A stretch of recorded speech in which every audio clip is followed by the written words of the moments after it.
about me surviving domestic violence, which is where my purpose came from. God gave me the purpose to help women many years ago. Before I actually got started, I really didn't know what it was that I was supposed to be doing. And as I gradually, went on with my life's journey, God kind of revealed that to me. And so I was able to open an organization called W2WA Associates, and we're right here in Clayton County with you guys. We're over in Riverdale. Now, W2WA Associates, we're a faith-based 501c3 nonprofit that assists women in crisis from domestic violence, homelessness, and substance abuse in the 4 South Metro counties: Clayton, Fayette, Henry, and South Fulton. And up until about 2 years ago, we were primarily mobile. We went where the violence was. We went where the homelessness was, where the lack of food was, and we would go and not only meet the women's needs, but exceed their needs. If they needed groceries, we came with a trunk load. If they needed clothes and stuff for their house, we came with a van load. If they needed utility assistance, we paid it for 2 months instead of the one that they owed. If they needed rental assistance, we didn't just pay what they owed, we always paid an extra month. And so I just tried to help women the way I know I wanted to be helped when I was in those situations. Every single service that we offer at W2WA Associates was me. And so every time I get a new client, I approach them the same way. I haven't changed the formula since I've been doing it since 2005. We assess their need, and whatever it is, I'm going to exceed it, period. And I'm not going to come until I can exceed the need. I feel like if someone's drowning, you can't just put their nose at water level. You have to get them out the water. Otherwise, it doesn't help them. So what they asked me to come talk to you about today is actually how to help survivors. And for me, personally, everybody's gifts. What I do, you might not do. But then what you do, I might not do. So I'm not here to say that what you're doing at Securus House is wrong. You've been here 30 years, you're doing something right. But it's my firm belief that you are never too old, never too experienced, never been doing anything long enough that you can't learn something new. So what I came to tell you about today is what I do to help our clients. And hopefully it's something that will bless you guys in helping the ladies that you see.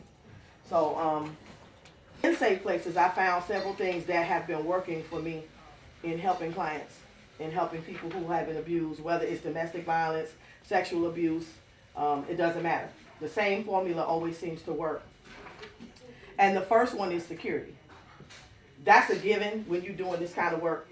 I can't help you if you're not safe. So that's the first thing we want to do, is make them safe. And for you guys, it's to bring them here. For me, I don't have my own residences like you do. So I have another place that I use to make them safe. And so that's the first primary goal, is to make her safe, period. Everything else is not even important at that point. Once you get them safe, then you definitely, if it's necessary, you want to file that TPO. And you want to make sure it's filed correctly. When I first got started doing this, that was a problem. Is that each county was different. Each courthouse you went to was different. Depending on who you talked to, it was different. And I can tell you, I've been a part of a great movement here in Clayton County where we are getting ready to make it universal for all advocates. There's a huge training coming up that's being done through the Sisters Empowerment Network to make sure that every advocate in the state, in the county, has the same exact training on how to fill out TPOs, and to be able to do them here, so that once they get there, they see it's from you, they're going to push it through just like that. Because everybody will be certified in the same way. And they are actually working that out right now to do that certified training for any advocate that's in Clayton County. Miss Mosley's involved to them all day long. But a lot of times their minds are so jumbled up with everything that's going on, what they've lost, they're scared, they're fearful. I think it's important as advocates that we make sure that their security plans are detailed, that they understand what it means, that they understand what it means if they don't do it. I think it's important to have several safety plans, not only for the woman, but when she's at her job, when she's with her children, if she's with her family. It's very important to have a unified safety plan for each client. I think it's also important that right up front, we change passwords, emails, contact numbers, bank accounts. I mean, simple things that we really don't think about, that abusers thinking about it. I just had a client. Her husband actually went into her account at her job and switched some things around and did some stuff funny in her banking account to where the FBI started looking for her because there was some fraudulent stuff going on, but he did it. Now, had she chose to change all of that up front, he couldn't have got it, but see, she wasn't thinking that way. You know, you think that's my job's secure, how's he gonna do that? But he did it. And this is something that just happened recently.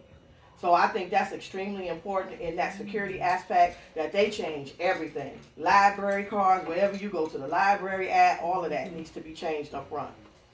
And the last thing is the list of resources. Making sure that the client knows about safety zones, wherever the area is that they're in. Making sure they know this is where you can go to be safe. Here's the things that you need to do to be safe. And they need to have that on their person. That's what's worked for us. Anybody have any questions? Am I going too fast? Okay. The next thing for me, for our organization, is assessments. This was one of the biggest mistakes I made when I started operating as a nonprofit. When them face the truth about who they are. Not taking away the fact that you were abused, but if you were a thief and you got abused, you're an abused thief. That's the truth. And so it's important that your assessments are thorough. You have people that are fleeing the police. Do they deserve to be abused? Absolutely not. But their criminal history is what it is. And if you are not thorough in your assessments, you put y'all at risk. I learned that the hard way. That's right. Now, the new thing is, we have a lot of immigrants, Spanish individuals who are contacting domestic violence shelters, people who deal with domestic violence abuse, because if they have a domestic violence case, there's a case, I can't remember, it's U21 or something like that, where they're able to stay in the country illegally because they've been abused. This has made me change my assessments.